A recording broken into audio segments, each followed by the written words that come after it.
Jadi terhadap saksi-saksi yang diambil keterangannya dalam tahap penyelidikan kali ini, dalam proses pendalaman, dilakukan klarifikasi, adalah terkait dengan peristiwa-peristiwa yang sedang didalami.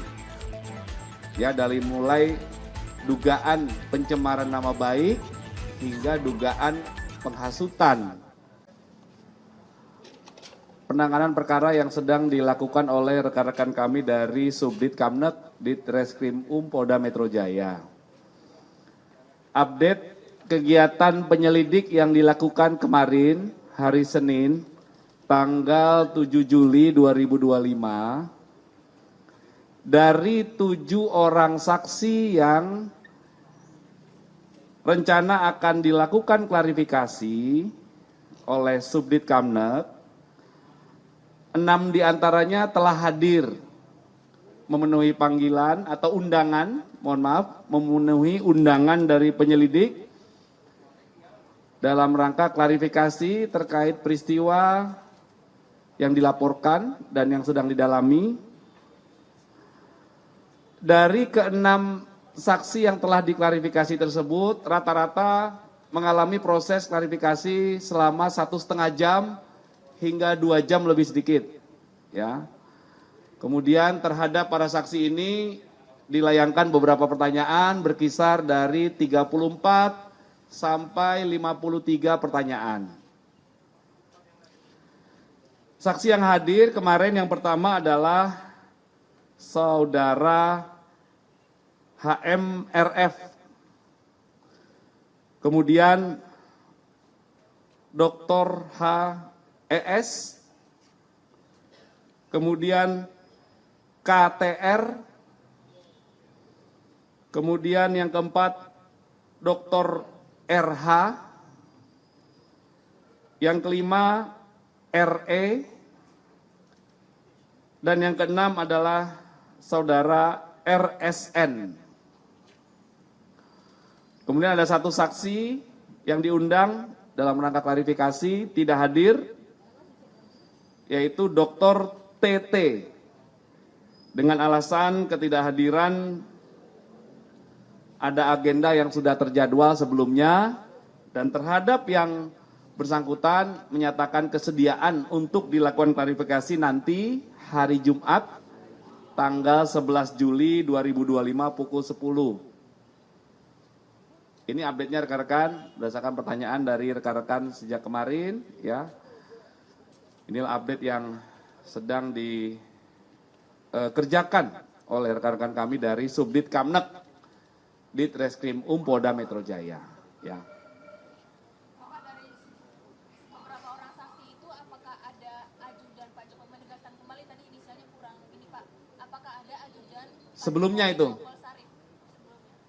Saksi tersebut hari sebelumnya sudah dilakukan pengambilan keterangan dalam rangka undangan klarifikasi. Sudah. Hari Kamis berarti Pak?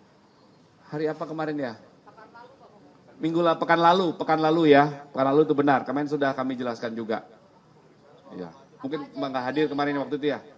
Ya. Apa aja yang digali terhadap? Jadi terhadap saksi-saksi yang diambil keterangannya dalam tahap penyelidikan kali ini, dalam proses pendalaman, dilakukan klarifikasi, adalah terkait dengan peristiwa-peristiwa yang sedang didalami. Ya, dari mulai dugaan pencemaran nama baik hingga dugaan penghasutan. Ya, sebagaimana ada beberapa dasar laporan polisi. Sekali lagi, penyelidik masih bekerja mengumpulkan fakta-fakta.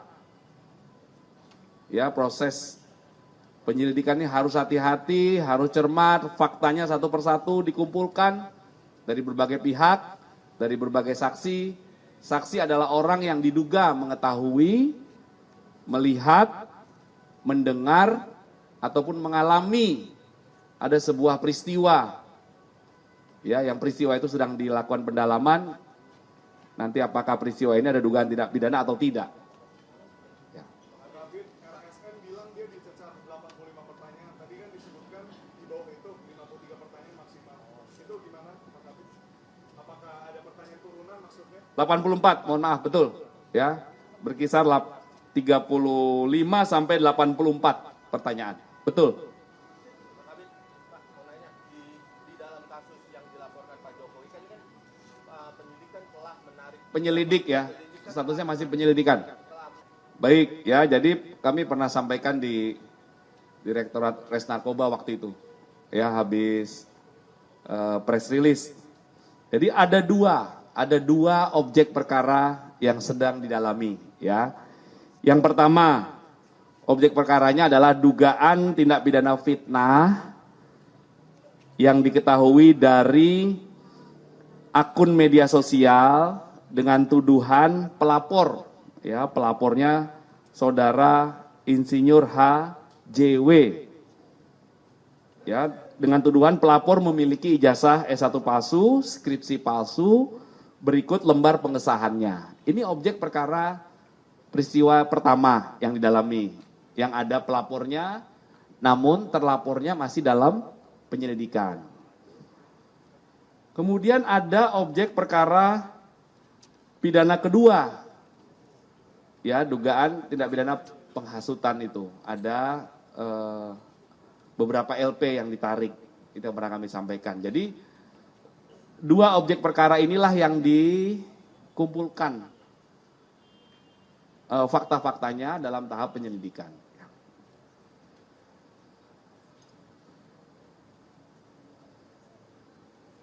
Ya, objek perkara yang kedua adalah dugaan tindak pidana penghasutan dan juga terkait dengan Undang-Undang ITE pasal 28. Jadi ada dua peristiwa besar yang didalami.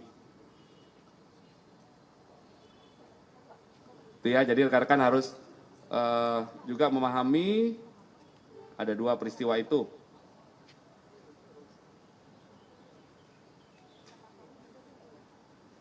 Ada lagi rekan-rekan? Ya. berarti yang tadi objek yang kedua itu untuk pelapor itu sesuai sama yang ada di Polres itu ya masih sama. Ya, ada 6 ya, 6 LP ya, 6 LP ya. Ada tanya nggak? 6 LP. Ini kena disappearing message. Ya kemarin pernah kami sampaikan tuh Mas di narkoba ya, ada 2. Nggak ada ya, nanti minta lagi aja. Kehapus ini. Oke. Pak Kabit, Pak, izin Pak, ini mungkin kasus baru Pak, kan beberapa hari lalu itu ada bocah umur 5 tahun tewas karena tersengat listrik Pak di Taman Yoda. Hah? Itu jadi ada bocah, Maaf Mbak, gimana? bocah 5 tahun tewas tersengat listrik di Taman Yoda hari Jumat lalu. Nah itu Pak, itu kan dari ini apa, dari fasilitas umum gitu ya Pak. Itu tuh kalau dari kepolisian bisa diusut pidana kah? Dan kalau misalnya bisa itu unsurnya gimana ya Pak? Nanti kalau coba kami cek lagi ya, ini pertanyaannya kami harus cek. Yang jelas dalam sebuah peristiwa yang dilaporkan oleh masyarakat atau yang ditemukan oleh petugas kepolisian, itu dilakukan langkah-langkah dari mulai penerimaan laporan, ataupun laporan itu didapatkan dari informasi melalui 110, dari media sosial, berdasarkan hasil patroli siber, itu langsung dilakukan pendalaman. Ya, pendalaman. Dimulai dari mendatangi TKP, melakukan olah TKP, pertolongan terhadap korban. Kemudian dalam melakukan olah TKP itu dilakukan langkah-langkah teknis ya terkait pengumpulan barang bukti, mengamankan TKP hingga dilakukan pemeriksaan secara laboratoris. Dalam peristiwa apapun ya, saya jawab secara umum nih ya. Nanti akan dilakukan pendalaman terhadap saksi-saksi yang ada di TKP, kemudian diklarifikasi dan didalami. Nanti apabila proses pendalaman itu ada dugaan tindak pidana, maka ditingkatkan prosesnya dalam proses tahap penyidikan namanya. Ya, itu secara umum ya Mbak, saya jawab ya. Saat ini marak terjadi pencurian plat besi Pak, baik di JPO atau halte busway itu, apakah Polri, Polda Metro sendiri akan melakukan patroli rutin atau kemudian pengenaan pasal terhadap pelaku apakah cukup dengan tindak pidana ringan atau tindak pidana lainnya Pak? Ya, Terkait dengan gangguan Kamtipmas yang terjadi, Polda Metro Jaya 1x24 jam melakukan kegiatan atau upaya kepolisian. Ya, masyarakat tidak perlu khawatir, kami ada 24 jam di lapangan. Di sisi lain, apabila ada blank spot ataupun ada gap, karena patroli ini mobile ya, mobile bisa jadi setelah dia bergerak patroli dari RW 1 ke RW 2, maka di belakang itu tidak ada polisi berseragam di sana, ini masyarakat bisa langsung menghubungi 110 ya. Terkait peristiwa itu, upaya-upaya patroli terus dilakukan, beberapa kasus kemarin sudah diungkap ya. Diungkap, penerapan pasal terhadap pelaku tindak pidana itu diberikan berdasarkan fakta perbuatan dan alat bukti serta barang bukti yang ditemukan oleh penyidik secara proporsional. Ya. Jadi tergantung nanti peristiwa yang ditemukan itu apa. Ya, yang jelas pasti akan dilakukan penyelidikan dan penyidikan secara profesional dan proporsional. Ya. Berarti untuk mengantisipasi tidak ada lagi pencolongan besi jembatan itu Pak, patroli rutin ya Pak? Ya, patroli rutin itu dilakukan juga secara bersama-sama. Rekan-rekan kami, Babin Kamtipmas itu bersama 3 pilar juga melakukan kegiatan patroli, edukasi secara offline, Babin Kamtipmas kami datang door to door, kemudian secara online kami juga melakukan imbauan-imbauan di akun-akun official di medsos kami juga dalam rangka menciptakan situasi Kamtipmas yang kondusif ya.